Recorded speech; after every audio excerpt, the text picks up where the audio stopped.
The First Step by Tolstoy. Chapter 6. I have just been reading the letters of Ogarev, one of our highly educated progressive men of the 1840s, an exile, to another man still more educated and gifted, Herzen. In these letters, Ogarev pours out his inmost thoughts and displays his highest aspirations. And you can see that, as young Ben will, he is posing a little for his friend.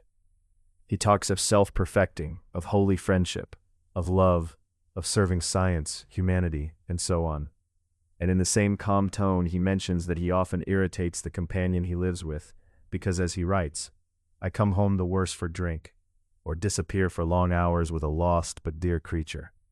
Clearly, this remarkably warm-hearted, gifted, educated man could not even imagine that there was anything the least bit blameworthy in it, that he, a married man, awaiting his wife's confinement, in the next letter he writes that she has given birth, came home drunk after disappearing with loose women.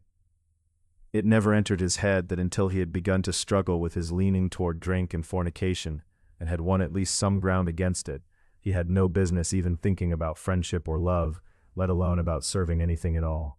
But he not only did not struggle with these vices, he plainly found them rather charming, no hindrance whatever to the striving for perfection. And so far from hiding them from the friend he wanted to impress, he displayed them. That was half a century ago. I knew those people still.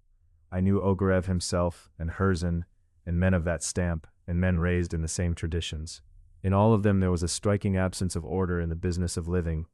A sincere, burning desire for good lived side by side with a total looseness of personal desire, which they believed could not hinder a good life, or the doing of good and even great deeds.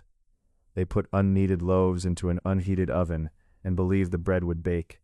And when in old age they began to notice that no bread was baking, that their lives had produced no good at all, they saw in it a special kind of tragedy.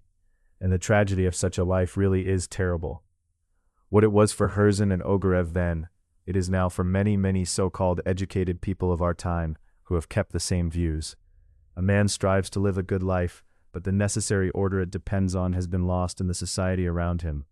Like Ogarev and Herzen 50 years ago, most people today are convinced that a pampered life, eating sweet and rich, enjoying yourself, satisfying every desire is no hindrance to living well.